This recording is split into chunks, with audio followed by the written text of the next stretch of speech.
Welcome to another episode of Kicking It with KeKe. I am your host, author KeKe Chanel. I am joined with romance author Adrienne Edwards. How are you today, Adrienne? I am wonderful. Thank you so much for having me. How are you today? I am doing great. I am doing great. Before we get started, I'd like to do a mental check-in just to make sure that everybody is doing fine. You asked me when we joined, how was I? I am great. How are you? I'm doing wonderful. I couldn't be better. Great, great, great.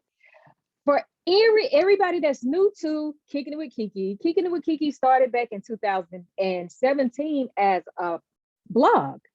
And I turned it into a live show on Instagram Monday nights at 8 o'clock Central Standard Time last year, because with the pandemic and all of that kind of stuff, we were stuck inside and we just needed something to do. So here we are with the podcast. I have been enjoying this journey. I'm so excited about this season, new beginning, doing something that's out of my comfort zone. So our topic for tonight is romance. Since you are a romance novelist, we are talking about romance tonight. When it comes to romance, what does that mean to you? If you had to describe it in a definition, your own definition, what would you describe it as? Romance to me is not so much as summed up in one word. It depends, it's subjective. So I would say that romance depends on the eye of the beholder, Yes, I you like know. that. I like that. And so, what made you want to write romance novels? How did you get into that? Well, I would say it was a fluke. If I could be transparent, it was a Yes. fluke. So, for me, watching Nicholas Sparks, Love someone him. that writes contemporary romance stories that I truly love. Hmm. I started reading his books in my early 20s, and then started watching his movie adaptations of his books. Hmm. And he became someone that I inspired to bring forth my writing like. So when it comes to romance, it wasn't something initially that I thought that I would just go ahead and do. Hmm. I kind of incorporate my romance around certain themes. So for me as a writer, it's not just getting romance out there, Uh-huh. it's getting the theme and the message out there and circling and encompassing that with romance. Okay. I love that. I love that. So what's your favorite Nicholas Sparks movie or book? The Notebook. Of course, yes. Love that. Love that movie and the book, actually. So Yes. when it comes to the different genres within the, I guess, different sides of romance, when it comes to the genre of romance, what is your favorite? And can you break those down a little bit for the people who may not know what they are? Okay, so I have two favorites when it comes to the different genres of romance. There are a Mhm. couple of different ones that I can't even name offhand all of them, Mhm. but there are a few different subgenres of romance. My favorite, of course, is contemporary romance. Okay. Contemporary romance is stories that don't necessarily end in favor of the character or characters. They don't necessarily end with happy endings. They may end with a resolution to a problem. They Hmm. may end in um, a character having a problem solved. And it's more of a realistic genre for me. So when you think of contemporary romance, think of realistic romance. Okay. So anytime you hear that word contemporary, it's more realistic. Right. So these characters have, you know, natural problems, just like pretty much any other romance story is going to have some type of drama, right? But they have messages and themes that's very realistic in them. And it's not so much of the fluffiness at the end that you're going to see. So my stories, definitely you will see some that and in a certain way where my characters have to overcome an obstacle, but they're doing this while they're trying to understand what love is for them. Right. I love that. I love that because Yeah. I write books as well, and I Yes, just don't write happy endings. me either.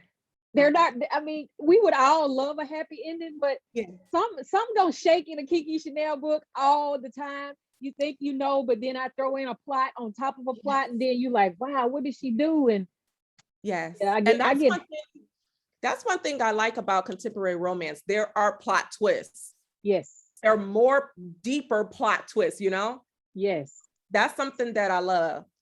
So we're talking about romance and the contemporary romance, which is more realistic. Mhm. What is another type of romance genre or subgenre that you are familiar with or have dabbled in or a little bit like that? Okay, so romantic suspense is my second favorite because I love suspense stories. That's what I write. Yes, I love a good book that can have me really enthralled in it. And when you talk about a page turner, I need a page turner that has me grappling at, oh my God, what is wrong with this character? What are they about to do? What is it that they're trying to get me to understand? Because I know it's in there somewhere. Uh-huh. So for romantic suspense, that is my second favorite romance subgenre, and also a genre that I will be writing in for 2022. Okay, girl. Oh, I look forward to that. I would look Yeah. forward to that. Yes. Tell us a little bit about your books. Like tell us the name, tell us where we can get them from. Let's plug a little bit. Okay, so my first novel that I published this year is called My Life Without You. And My Life Without You is a contemporary romance novel. And this particular character in the book named Valerie, she is really going through this love crisis, if you will. And she is a flawed character. I love flawed characters, and my target audience are people that love characters that are flawed, that have Right. to overcome an obstacle. Mhm. So in this particular book, Valerie has her back against the wall with some decisions that she has to make. And while she has her back against the wall, she's finding out herself. What Okay. does that look like for women? Mm. And Mm. while she's finding out something about herself, she's also learning her identity. And it takes her back to her roots when she was a child, confronting some issues with her parents that helps her understand some decisions that she's made while she's an adult. Wow. So through this process, she has to find self-love and self-forgiveness. Sometimes people always talk about forgiving someone else for what they did, whether they hurt them, disappointed them, whatever it is. So Valerie in order for her to forgive someone else, she has to forgive herself, I because love that. that's the only way that she can be able to move on. Right. I love that. Oh, Yep. you hit a lot when it comes to self-forgiveness, because we tend to blame other people for some of the stuff that we go through and not take accountability. And that is self-forgiveness. We have to realize that it's a problem, and self-awareness pretty much. And Absolutely. so I cannot wait to read your book and find out what happens with Valerie. Like, tell everybody where they can purchase your book from. You can purchase my book on my author website, which is AdrienneEdwardsAuthor.com, where my author website is at. Also, my publishing site, which is DiscoveringBeautifulMinds.com. And right now, I actually have a contemporary fiction book that's not romance. It has a tinge of romance in it, but it's not circled around romance at all. So that book is also on my website too. It's called Mirror Image. But as far as books that I'm writing right now, my current works in progress is a holiday romance story, general romance, about a character that's in love with her man. He's in love with her, but she's kind of like feeling, is he really in love with me? And it's basically just a story of a man trying to prove to his woman that although he's working a lot of hours, his mind, body, and soul is at home with her. So it's called A Giver of Love. And that story is going to be free. It's something that I'm writing as a short story. So that will also be free on my website as well, AdrienneEdwardsAuthor.com. AdrienneEdwardsAuthor.com. And I'm taking notes right here because I like to put all of the in the description box and comments and stuff when I upload everything. I'll Okay. make sure that I put that. Of course, this part will be edited out. So not for all of the people that's watching on YouTube. You guys at YouTube get to see the behind the scenes of Kicking It with KeKe, the podcast. So y'all will hear all of this, but the podcast listeners won't hear all of this. So y'all on YouTube, y'all get the funny KeKe, y'all get the serious KeKe, and all that in between. Cause this is called love, life, and all that other shit, right? So this is Right. what we doing, right? Okay, so I have some talking points that I would like to go over since you write suspense, and it's all about romance, and it's the different types of romance, like the different types of romantic relationships. Okay. When I ask you about these, just tell me the first thing that comes to mind when it comes to that. Okay, the Okay. first one is dating. When it comes to romantic relationships and dating, what do you feel about that? It's hard. It's hard. It's something that for women, it's hard for most women to allow themselves to be loved the way that they need to be loved. A lot of times we are wanting a man to love us the way we want to be loved. And for me, I think there's a difference. We can say we want you to love on us by showing us compassion and being there for us and supporting us. But that man may also need to love on you in a way that he's showing you patience. He's showing you what unconditional love really is. Right. Because a lot of times women, we have been through different relationships that have hurt us. And Mhm. so, maybe our standards are staggered, right? Right. Maybe I won't expect so much out of him because he is a good man, but a real man that loves you for real, that's dating you, he's going to date every single part about you, and he's going to love on you. So that's what I believe about when you're dating someone, you're trying to learn who someone is. It's not just the surface that they have to learn to love. They have to learn how to love you unconditionally. That's flaws and all. Absolutely. Great. I love that answer when it comes to dating.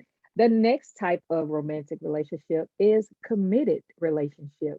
When it comes to committed relationships and romance, how do you feel about that? What is something that you can tell the listeners today? I believe committed relationships is subjective. I believe that a lot of times we judge people, especially people in social media. We can definitely Oh name some yeah. people. Well, we won't. Right. We judge other relationships when that's not our relationship to judge. So for Absolutely. me, when it comes to committed relationships, I had to learn this even for myself. When you have a committed relationship, you can't look at other people and base your committed relationship off of what someone else's committed relationship look like. Because Absolutely. if you have who you're supposed to have at home with you, Mhm. you have to make things work. And whatever that looks like for you, you can't let any outside interference come into your home, come into your peace, come into your aura and mess things up. Because a lot of times people lose relationships like that when it could have been Absolutely. something that you allowed to come into your household. So I believe committed relationships is subjective. It is based on each person's household. Absolutely. And then, a lot of people, you see the glitz and the glamour and all of the laughs and trips and stuff on social media, but you don't know what happens behind closed doors or when the cameras are turned off. You don't know the struggle No, or whatever. So, no. you have to do what works for you when it comes to your relationship. And I believe that wholeheartedly. Okay, Absolutely. next one is casual relationship. Whew, that's a good one. Casual relationships. I believe that casual relationships with men or women, I believe there's nothing wrong with having a casual relationships. Back in the day, I called it friends with benefits. Yeah. Friends with benefits. Uh-huh. A casual relationship is you're supposed to be honest, right? You're supposed to be honest and upfront that this is not a committed relationship. This is not a relationship that you're looking for much of the person to be a part of your life, but some aspects of your life. So for me, casual relationships are not meant to lock someone down. It's not meant to control someone. It's not meant to tell someone what they can or cannot do. It's not meant to override when a man says, I'm not in a committed relationship. We're talking, we're seeing each other. A woman has to respect that, and vice versa.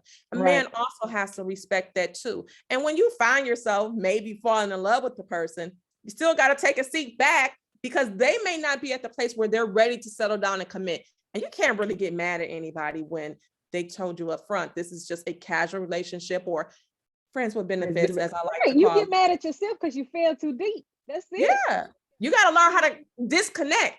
This your head from your heart. You got to disconnect that stuff. And even if you're starting to feel something for someone, when you're in, I truly believe this, when you have feelings for someone that you're in a casual relationship with, you have to allow yourself not to bombard them to where you're calling them more than often, wanting them to respond to you in a certain amount of time.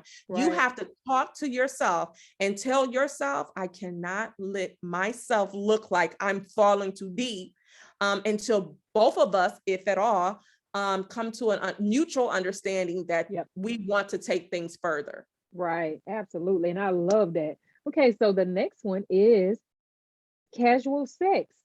And it goes hand in hand with casual relationship and the friends with benefits that you talk about. But I think it's deeper than that. It is. Okay. So for casual sex, I think intimacy in any type of manner, when you are not committed to someone, I don't believe in people lying to each other. If you are being intimate with someone, I believe that's your own personal preference, but also be with someone that has those same ideologies, if you will, in principle, right? You can't choose someone that want to be in a relationship. Absolutely. And if you're dating around and you see that this person is wanting more, I think we should be responsible enough to know when somebody is falling too deep, to say something to them and let them know, hey, I know you may want it to go a little bit further, or you're looking for more. I just think honesty is the best policy when it comes to something like that, because people fall a lot of times, and it's women and men out here. Let's not mess this up. It ain't just women out here falling. Just the women, yes. It be these men out here falling too, and they don't want to give up these women. And I'm like, wait a minute. They always talk about women. They'll never talk about the men. So yeah, just having casual sex, I believe that one, you need to be protecting yourself, not just physically, but emotionally and mentally, and understanding that this is what it is, whether you're the female or the male. You need to understand that this is what it is. This is what I do. But also, I believe that if you're having casual sex, I'm just old school with this.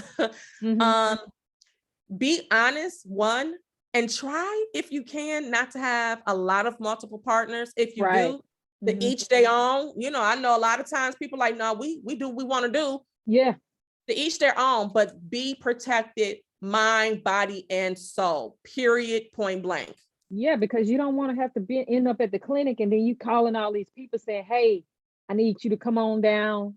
And then you got all kind of issues with that. Or unwanted pregnancies, because a man don't want to have a baby, and a woman don't want to have a baby under the pretenses that this was just casual sex, because that's when you wind up with issues, when you have baby mama drama and baby daddy drama. And that's just uncalled for. If you wind up in that situation, there's a light at the end of the tunnel. Yes, people make mistakes. We make choices that sometimes we wish we can take back. However, I do believe that, the better we educate our own selves, the better we are informed as far as what we're looking for. And the more that we talk effectively to our partner or partners, I think the better. Stand up and say, we're going to use protection. Stand up and talk about discussions that if that protection break, what are we going to do? Let's be honest. Let's be grown about this stuff, if that's the lifestyle we're going to choose. And that's the thing, like, have the conversation. If you want to live that lifestyle, be man or woman enough to have the conversation and say, hey, this is what we're doing. This is what we need to do to keep ourselves from being in this decision. And if somebody is not in agreement, then y'all might want to just cut ties and move around to something else. So so Absolutely. you won't get it yourself into situations that you just found just dread. Absolutely. Okay, next one is a situationship. Woo! Woo! Can I say woo? Yes. The situationship. Oh, listen, that's a beast. Mm, That's the beast. I believe that that's life. That's life. Things happens.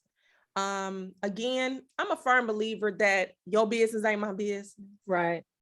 I ain't with you. I ain't sleeping with you. I don't bring, you know, I'm not in your relationship. Mm-hmm. I don't tend to judge other people. A lot of my books are centered around not judging others, not judging a book by its cover, and I don't mean that physically. I mean that in a more spiritual form. Right. I also don't believe in attacking people when they are going through something. Right. To me, that is so deplorable. Mhm. It is something that I believe that we as humans get too involved in. So if Mhm. someone is having a situationship, that's on them. I don't really have a say because you're not my mother, you ain't my father, you ain't my husband. If that's not my business, I feel like I have no words to say. Everybody do not have the green grass at home, even when you think like, oh, I wouldn't have done that to this person. They had a fine one. Everybody goes through something mentally. Right. That's whether you're in a committed relationship or not. Not. Mhm. If we say that, it's wrong to have a situationship, and we Mhm. say that, this person, whether it's male or female, is wrong for what they did, I am the person that love to write imperfect people. Me too. My author tagline is for a reason. I am the embracer of imperfect people. I love imperfections. I love that people learn through this journey of life how to get over their imperfections, right? Right. How Mhm. to forgive yourself for having imperfections, how to forgive yourself for being flawed. So when you talk about situationships, Mhm. only thing I can say about that is that's life. That's so true. That is so true. And so many situationships happen every day. But I feel like, if it doesn't affect me, I don't have any control over it. Right. Hey, just be careful. That's all I got Absolutely. to say about that. Just be Yeah. careful, and that's Yeah. really all I have to say about it when it comes to situationships. And even if a person is in a relationship and you feel like it's over, that's whether it's, and sometimes people think you have to be moved apart for a relationship to be over. That's not Mm, always reality. right. You can be over a relationship emotionally, Mm-hmm. but you're still there, and it's nobody's business why you're still there. It could be for the kids. It Right. could be for multiple reasons. And if two people decide to stay together, um, I've seen people where my son, who's in the military now, one of his sports coaches was in a marriage, had children, and I thought everything was fine. I'm like, Mm-hmm. both my boys used to come over their house and everything. When their children graduated high school, they split. Yeah. I did not know that they were still, they were in the same home. I did not know that they weren't really together. And, this was a white couple. We have this thing backwards. We really believe that it's supposed to look a certain way and be a certain way. No, Mm-hmm. some people do choose to stay with each other. Rather, they're working things out after you had a situationship. I believe Mm-hmm. in forgiveness. I Right. believe in matrimony in whatever way that you see fit in your household. Mm-hmm. But that main piece that we're forgetting is that people are going to go through things in their life. And sometimes people choose to forgive or to move on and go through the Mm-hmm. process of healing. So Right.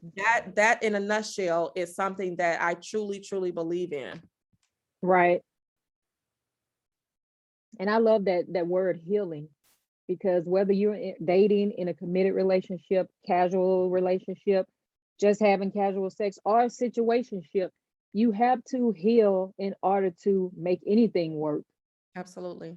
And that's just how the circle of life goes. If you are wanting to have a healthy, any type of healthy relationship, whether it's romantic or just with kids or friendships or whatever, you have to heal in order to move Absolutely. forward. Okay, the Absolutely. next one is ethical non-monogamy. Wait a minute. That's a tongue twister here. Okay, ethical, but Non-monogamy. non-monogamy. Oh, girl, listen now. You trying to get my morals in there.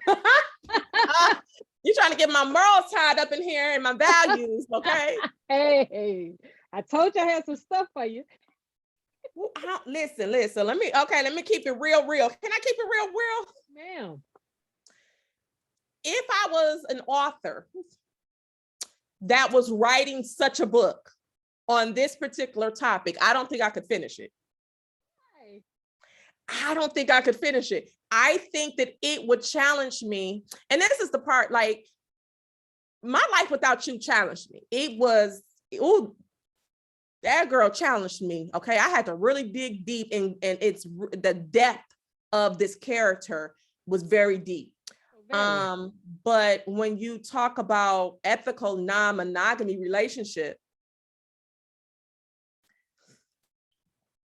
I have to center it around a theme. That's how I write. So I don't know how I could write a story like that and pin it around a message that I truly believe in without having to remove myself. So how do I remove myself from my own personal thoughts with that type, right? So I had to remove myself with some things with my life without you.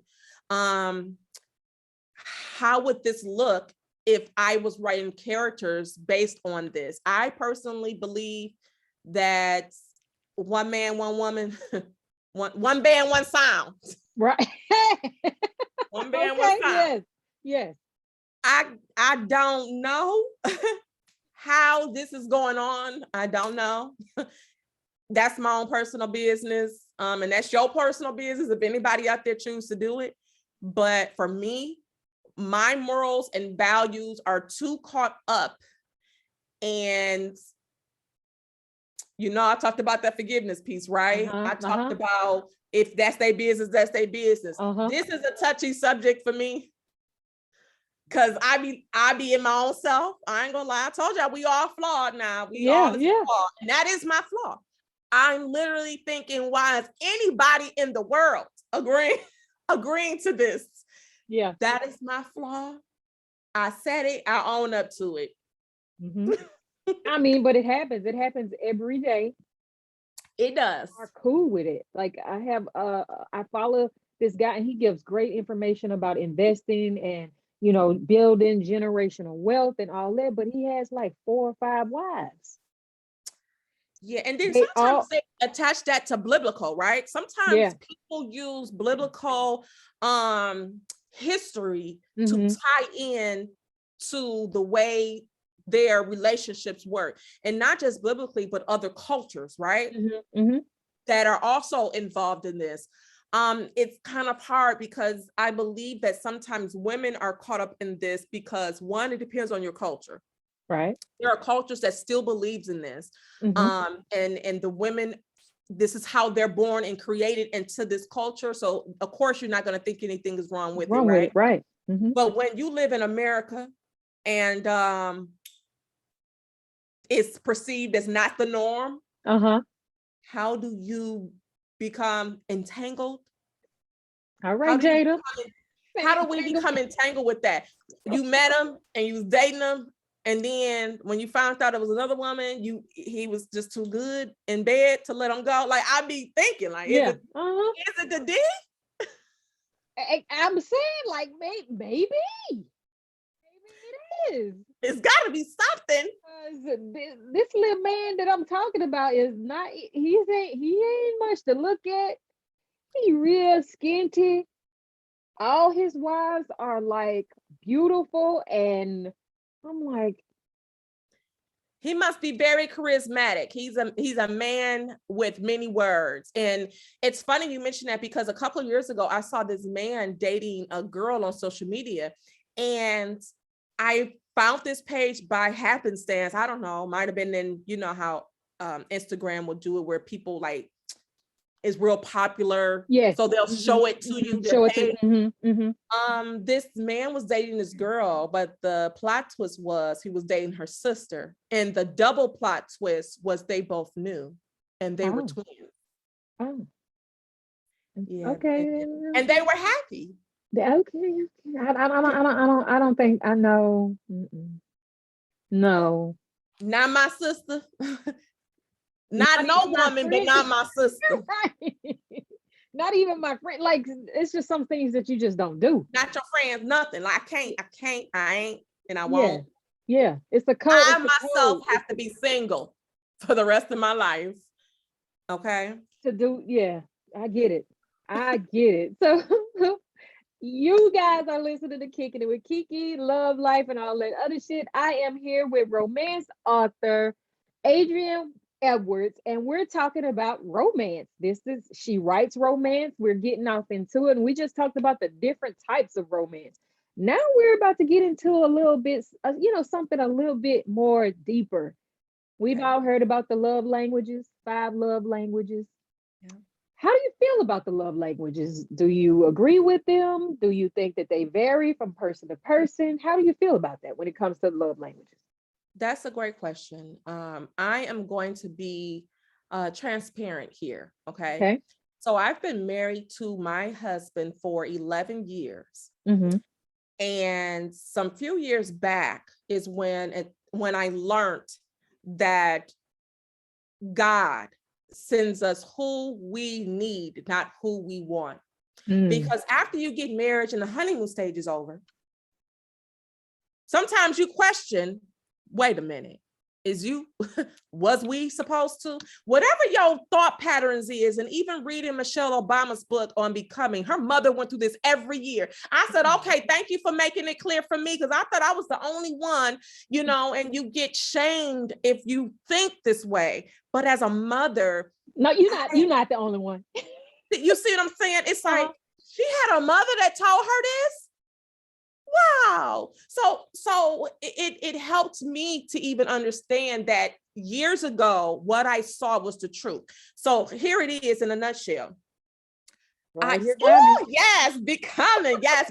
That book was the bomb. It taught us so many different nuggets, on just being a woman. Right. Honestly, I'm not trying to change the subject, but I'm like, how does she remember all of this so well from her life? Her mother passed down nuggets and imparted into her. I don't have that. So I tried to do that with my children.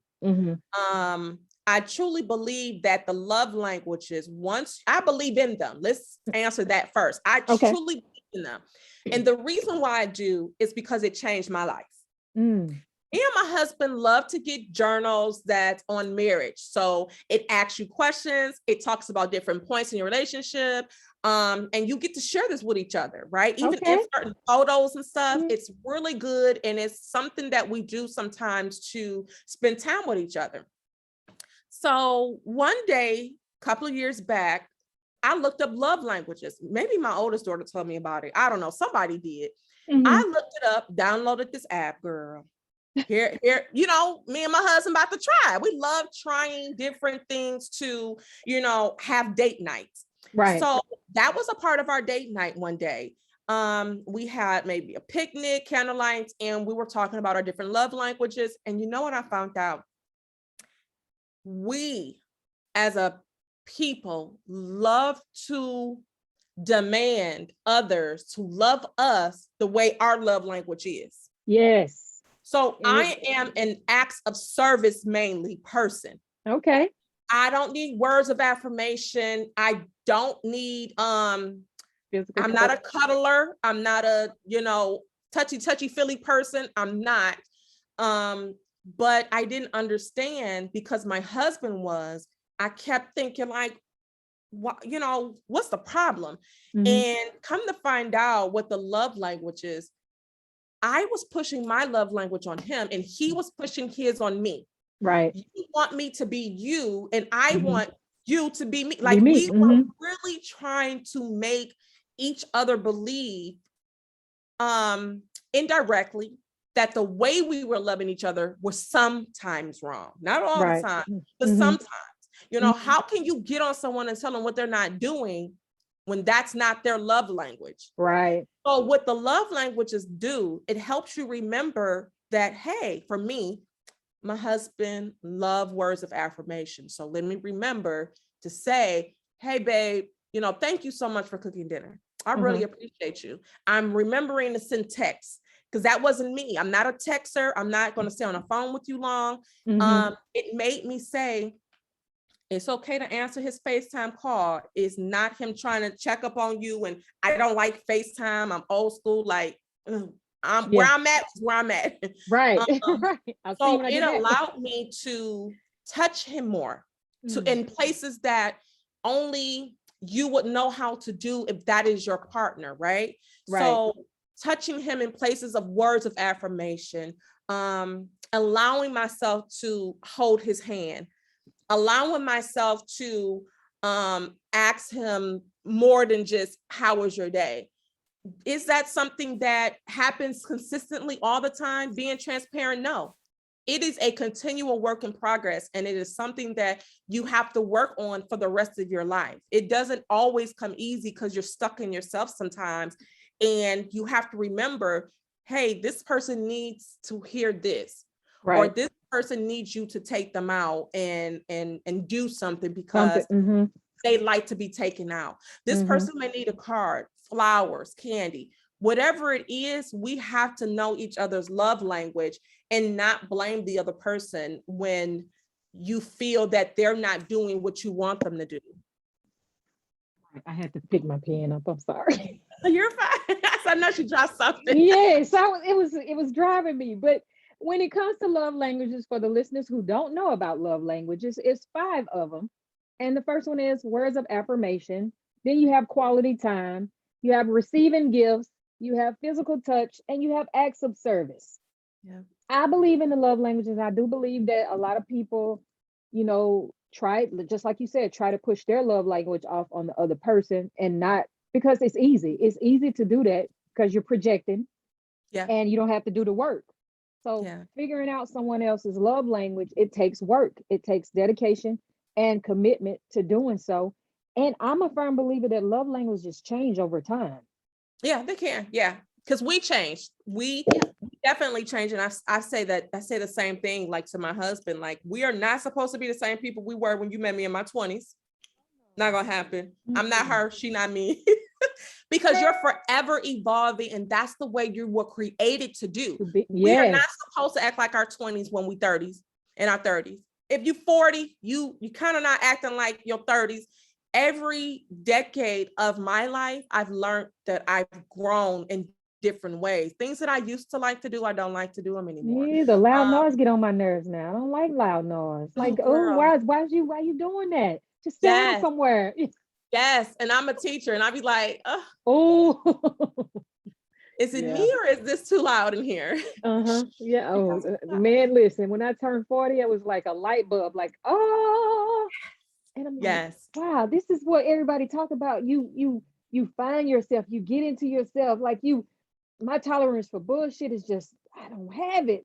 I don't have it either. It's at zero. Zero. Okay, I'm Don't come glad to to me know with that I'm it. not the only one. No, no, no. Yeah, the love languages, they can be tricky because acts of service and words of affirmation can get a little bit like misconstrued at times. Hmm. I think I'm a little bit of all of them though. Really? I think I am a little bit of all of them. Man, I mean, I don't need a whole lot of touchy feely, but I do like a good hug every now and then. Hmm. Yeah. I like to hear that my partner is proud of me, or I'm doing something, that they Hmm. see. Like, I want you to see me. So words of Yeah. affirmation comes into play. Acts of service. I mean, I think that right there is my highest one, That is my because highest one. I feel like, if I cook dinner, why not wash dishes? Hmm. Or if you see the floor needs to be swept, why not sweep the floor? Yeah. That's It's just that's me. the little stuff. Yeah. Yeah. My husband, And when I came home from work, I came home changed clothes. And when I came back out, I went straight to the kitchen to turn on a kettle for my tea. He had already turned it on. I was like, I'm hollering in the other room like, baby. He's like, yes. I'm like, I love you. I knew he turned it on for me. It's some acts of service. It lights me up and it makes me giddy like a kid. Yeah. It's not the hugs that make me giddy. The words of affirmation, I have to learn to accept them. So as women, sometimes, depending on who we are and how we were raised, we don't take words of affirmation well, because we weren't given it when we were younger. So we've been void of it for so long. It's almost like you said it, and so what? It's like, okay. So it's hard for us also to give it. And so I had to learn, this is a part of learning myself and also doing the work. I had to learn that because of what I didn't receive, and not that my mom didn't love me, she did what she could do with what she was given. When she was divorced, she had to work and she was just about taking care of kids. Right. She spent time with us and things like that. But when it came to words of affirmation, saying I'm proud of you, you did a great job. I love how you did your hair, or you girls are, I didn't hear that. So because I didn't hear it, I didn't receive it well. I realized it made me cringe when I heard it. Like, it will make me think like, what do you want? What? Right. Yes. For me. And it also made me not be the person that could give it. So that love language challenged me when we downloaded the app. That's how we did ours. And it was awesome to actually see me in action on what it is that I love, and why I wasn't a hugger, and why, my children, like, you don't hug a lot. My students try to hug me. I'm like, oh no, I don't do the hug. Back. I had to learn how to not be so standoffish when it comes to hugs. And that's because we didn't get hugs like that. It was nothing wrong with my upbringing from my mom. She loved us, but that just was not a part of our everyday life. Right. And I just talked about this with someone. It's like we knew that our parents loved us, but it wasn't done through affection. They would my mom would make our favorite meal, or we would go do something over the weekend, or sit outside and play in the yard and stuff like that. So we knew that they loved us in that way, but it just wasn't affection. It wasn't affection. Yeah. And okay, the next part, and you talked about this a little bit, the honeymoon phase. We're talking about the stages of intimacy. Okay. When it comes to romance. And the first one is the honeymoon phase, like exclusive bonding phase. The first thing that comes to mind when it comes to the honeymoon, the first stage, the honeymoon, exclusive bonding, what is the first thing that comes to mind with you when it comes to romance? Girl, you ain't gonna want to hear this. Try me. I'm harsh when it comes to stuff like this, but I'm gonna say it. It's unrealistic. You are in fairy tale land, and you don't see your way of coming out of it until something happens, and then bam, you feel like you've been hit with a ton of bricks. Yeah. And I say that because I've been married twice. And when I divorced my first husband and time had spanned, I met my second husband.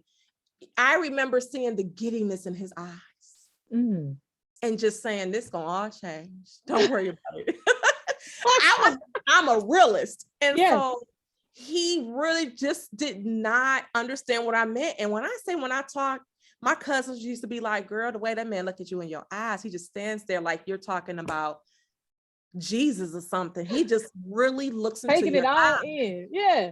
And I'm like, he does. And it was like, yeah. And when we were engaged and when we got married, I just kept saying, listen, it's not going to be, you're going to hate me some days, baby. I just want to put that out there. I'm going to get on your nerves. Don't think this is just the way it's going to be forever. We're going to have issues. We're going to have fights. We're going to have arguments, disagreements. We're not going to be able to stand each other. The truth is you're going to have a day on the couch and so am I. Let's just be real. It's life. Yeah, and it's okay. It is. It's okay. You need a break, baby. Go ahead. Go on out that door and take you a break. Go to the store. Do what you got to do. I see when you get back.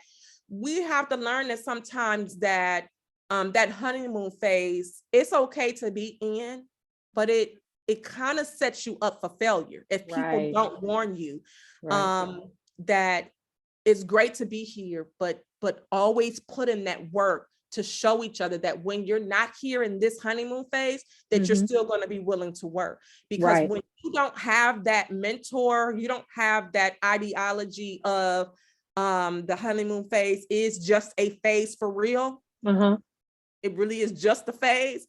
When all of that is said and done, that body sculpture has changed. Hair has changed. When all of that is different. Yes. Will you still be in love? Right. When the way they smack eating their food bother you, will you still be in love? Like, let's talk about it. That honeymoon phase is a pretense for a setup for failure. Love it while you in it, but be prepared to for what it brings when you're not in it. Absolutely. Listen, we on the same page with that. We on the same page with that. Okay. Stage number 2. Conflict, struggle, and differences. Okay, say that one more time. Conflict, power struggle, and differences. Okay. That's phase, and that's the stage 2. Like, right, what you just said. Look, we're gonna fight. Yeah. You might want to have power, and I might want to have power, but we gotta figure out the balance. So when it comes to the stage 2 of intimacy, when it comes to romance, what do you say about that? The conflict, power struggle, and the difference. Learning when to speak and when not to speak. Learning how to respond without trying to respond. Responding in a way that I'm listening to you. So my response is not waiting for you to get through so that I can just respond with my emotional feelings. Absolutely. So learning how to wait to respond, learning how to understand that this is just a phase and it is not the end of the world. Having arguments, disagreements, and even power struggles. If you got to write it in the letter, write it in a letter. Hey, I think, when you said this the other day, it seems though you were trying to invalidate my feelings. Say it in a letter. There's different ways to tell someone that there's an issue. Right. None of us is perfect on how we tell each other that all the time. We win some days, we lose some days. And you back up and say, yeah, I lost that one. I shouldn't have said that. I shouldn't have responded right now. I should have waited a day or two. And the older you get, the more you learn how to stop responding immediately. So the gap closes and closes and closes. Will it ever be closed? I don't believe so. Right. And the reason why I don't believe so is because we're human. And as long as I allow us to be human, and have those humanistic flaws, I don't set myself to believe that this work will ever be finished. So when we talk about that second stage, it's all about being patient with each other, knowing that it's not the end of the world, and having effective communication and effective listening. Those are the 2 things I talk about all the time. You have to listen effectively and talk effectively as well. Right. Then everybody that's involved can comprehend on the level that they need to comprehend to fix what's the problem. Yes. Love that. Love. You need to be a relationship coach. I love that. Stage number 3, practicing creating partnership, respecting differences.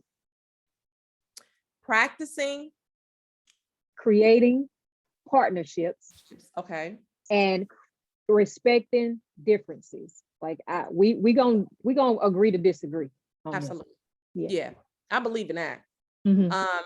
We have to understand that when people are together and you're in a relationship, however that looks to you, your partner is going to continue to be involved. When you talk about creating, that comes with that forever evolving that I was talking about earlier. We're forever evolving, and you may or may not be a direct reflection of why I am evolving and how I am evolving. And I say that because my husband is more patient than I am. So he is a direct reason why I am evolving, and sometimes I lose, and how to be more patient, how to not always speak as soon as I want to speak.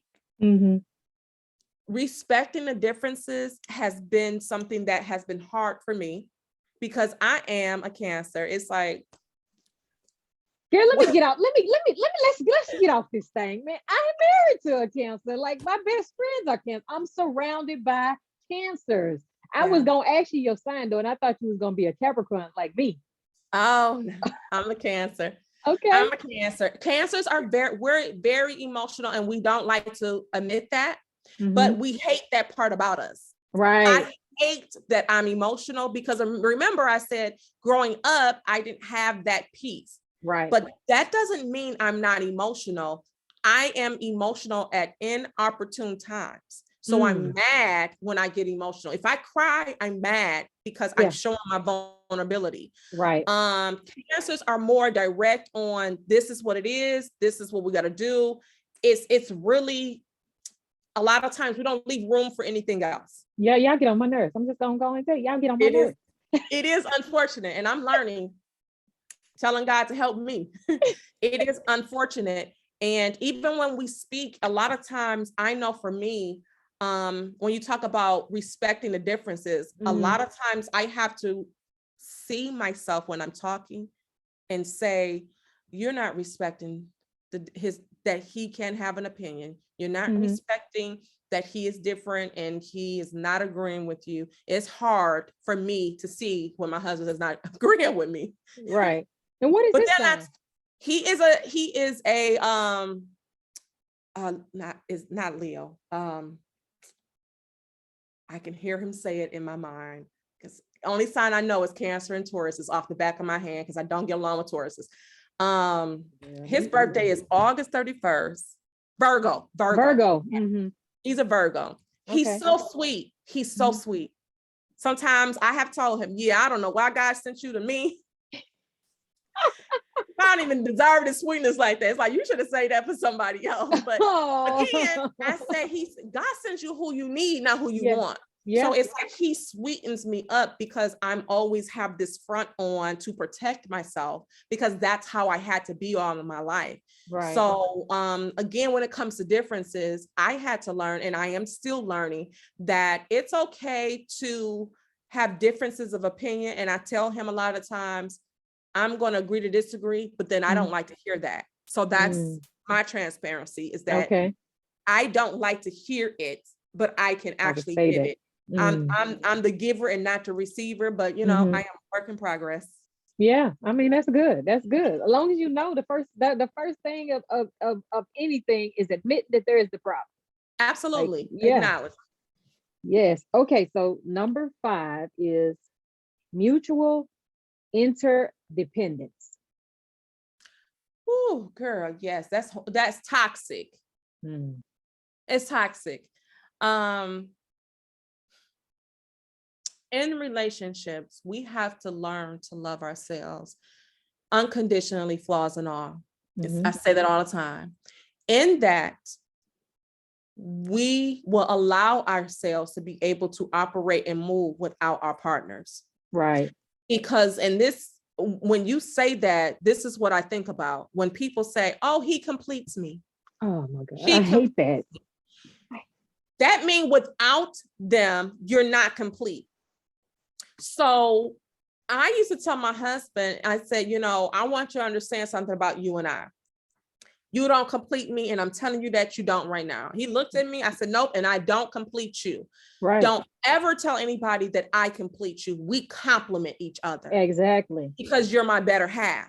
And I'm your better half. So it complements each other. Right. I do not believe in without this person, I can't live. I can't breathe. I tell my husband all the time, I don't know what I'm gonna do without you.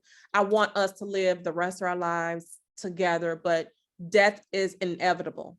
Yeah. I know that that's hard to deal with when you lose someone. So that's totally different. But when you are alive, and you can't operate, go to the nail salon without your man sit in the nail salon with you, Come on, girl. Come on, girl. That is a dependency on both parts that you as a woman are okay. I might get flack. You may get some flack on your social media for this, girl. It's okay. Wrapped in my way. Trust me. This my transparency. Yes. You have to be a woman. And some women may say, well, what if she loved to have her man in the nail salon? But she doesn't know that at this young stage, it's usually no older women that does this. It's usually younger women. You need that time. You shouldn't have to want it. You need that time to yourself. You at the hairdresser getting your hair done, baby girl, sitting there by yourself. Allow yourself to decompress, get pampered, get loved on by getting your hair washed and massaged, getting your feet washed and massaged. That is your me time. And you probably gonna get some words of wisdom from the people that's actually doing all this, because those women that have been around and probably done heard you stories. have to tailor your conversations when a man is in there and you're doing her hair or her nails. You can't say everything that you want to because he's sitting here, you know.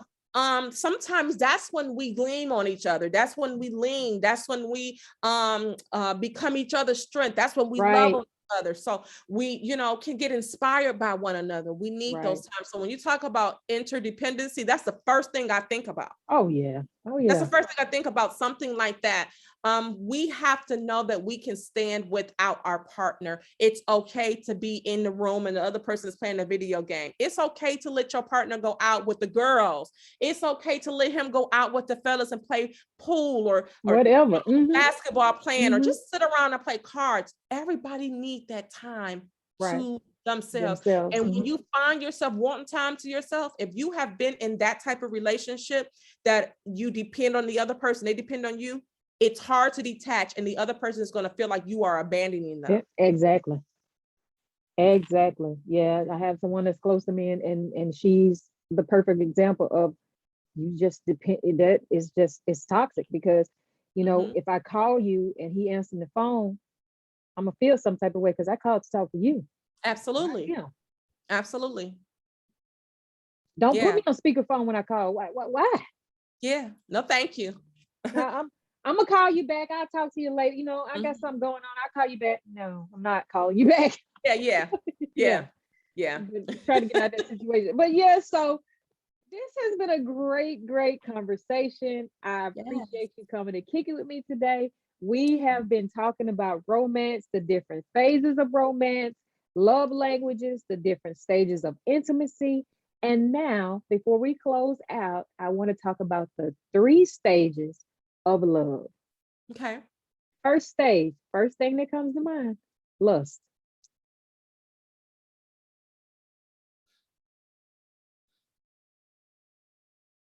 Speak on it.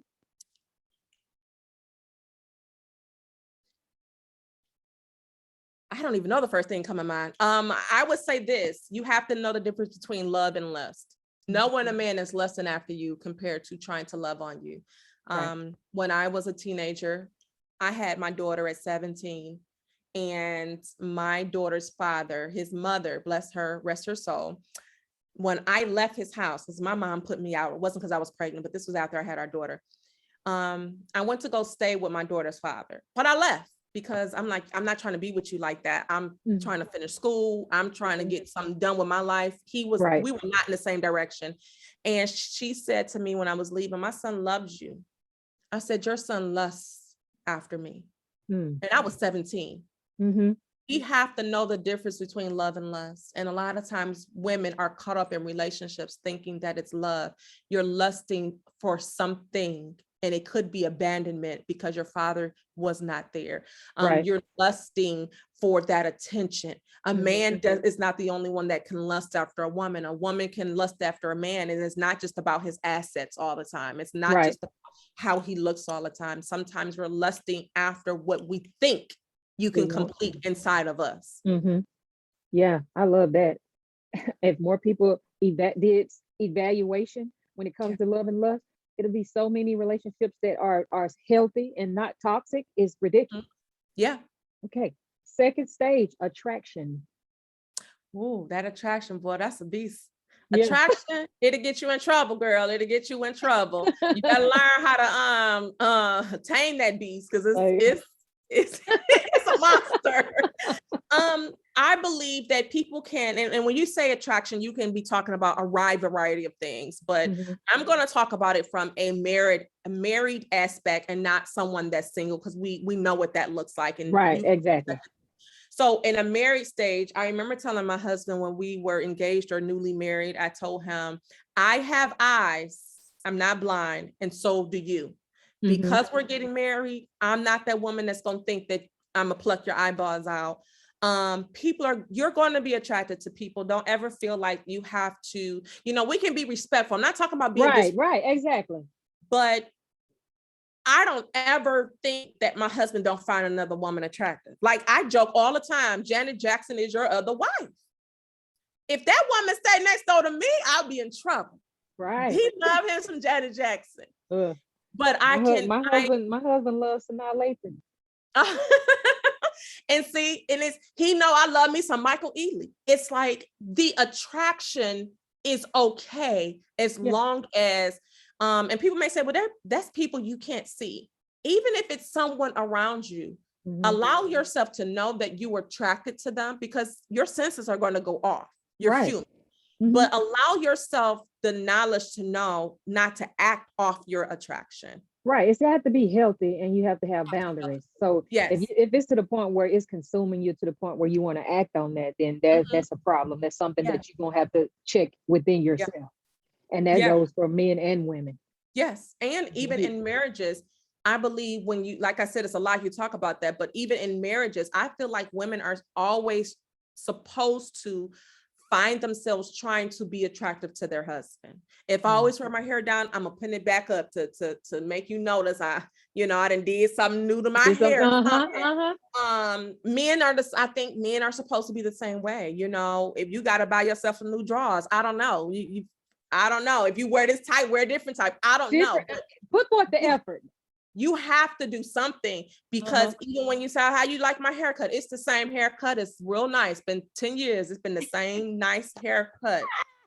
Oh, you didn't say anything. It's been 10 years. I'm saying the same thing. It's cut the same way from the same barber. It's fine. It's great. But just knowing attraction in your marriages, you have to keep it up, because it fizzles out after a while. Allowing yourself that moment to find whatever you can to spice it up so that you can be attractive. By the way, sashay your hips around. I don't know, but do something. And I don't mean just women. Men have to do that too. Spray some cologne on. Get my favorite cologne, and I'm telling you, put that on. And listen, you didn't heighten my senses up again. Hey, Don't put that cool water on. If I'm mad at you put that cool water on. I done forgot. She done went all the way back, but that still smells so good though. To this day, girl, to this day, you put that on. I don't even know what I was mad about. Yes. What you say? Okay, I'm coming. Yeah. Okay. Stage number 3, attachment. Oh, okay. We should not allow ourselves to be attached. I believe any sort of attachment is unhealthy. Because even in healthy relationships, if you're too attached, again, if that person is no longer in your life for whatever reason, it can cause you to lose it. We can go through depression, but some people, as we know, lose it and never gain back that awareness of life. Right. You don't want to ever blow out your own flame of life because you're so attached. And I don't mean just in a relationship. That's what your children, I had to find that out as well. That's in your relationships with your family, your mother, your sisters, your brothers, whoever. Attachments in any sort is unhealthy because eventually they all end. Right. And good, leave bad, you broken. or different, whether we wanted to or not. There is an ending to every relationship that we ever get involved in. So when you talk about in a loving relationship, the only way to make sure that you're not in an attachment where it's unhealthy is allowing yourself to spend time with you. because Absolutely. it's going to come a time when you have to spend time with you and spend Right. time with yourself. And if you can't do that and you can't enjoy yourself, no one else should be able to enjoy you either, because you have to be your own good company. Woo! Like you just, hey, I could just drop the mic because you just said I'm a life coach as well. And that's what I tell my clients. You have to be able to spend time with yourself to learn who you are, to learn what you like, to learn what you don't like. If Yeah. you cannot tell people what you like, Mm-hmm. that's a problem. Yeah, That absolutely. is a problem. So I love this. Oh my God, I've had such a great time with you. Thank you again for kicking it with me. We have been talking about romance, you guys. I hope that everything that, author Adrienne Edwards has said today about romance and all of the things that we talked about, I hope that something resonates with you listeners. I hope that you get something out of it that you can take and pour into someone else's life that means so much to you and yours. And that the conversations are had when it comes to love languages, the different types of relationships, intimacy, as well as love. It all goes hand in hand with whereas romance is concerned, in my Yes. personal opinion. Yes. So Yes. on a personal note, what would you tell your younger self about today's topic right now? Allow yourself to be loved and forgive yourself for your flaws. I love that. Say that one more time. Allow yourself to be loved and forgive yourself for your flaws. It gave me goosebumps and chills because I felt that. I felt that to my core, because that was something that I would probably tell my younger self right now in this moment. So we're on the same page when it comes to that right there. And I don't get speechless often, but hey, she stumped me up, guys. She stumped me up today. Before we get off, any closing remarks or any statements that you would like to tell the listeners or someone listening in today about today's topic? Just really quick, just want to say that to all of your listeners, that when you talk about romance, allow yourself to learn what romance is to you. It's important to know what romance is supposed to look like for you. And it's okay that if it changes over time, it's okay. It's not the end of the world. So just know if something doesn't even work out, don't give up hope. Right. Don't give up hope. That's Right. life. That is life. And you guys have been listening to Kicking It with KeKe, Love, Life, and all that other shit. Thank you for tuning in. Thank you again, Adrienne, for coming to kick it with me. I have enjoyed this time that we've had together. I cannot wait to have you on Monday night show. It's a little different from the podcast, but we're going to make it happen and we're going to get through it, and it's going to be a fun time. You guys make sure that you like, share, comment, tell a friend about Kicking It with KeKe. I would love to have you come over to the YouTube channel so you can see behind the scenes from the interview. So y'all just go to Kicking It with KeKe on YouTube and subscribe, like, whatever. Until next time, you guys have a great night. I will be back every Thursday at 6 p.m. Central Standard Time. I will talk to you guys later. Bye.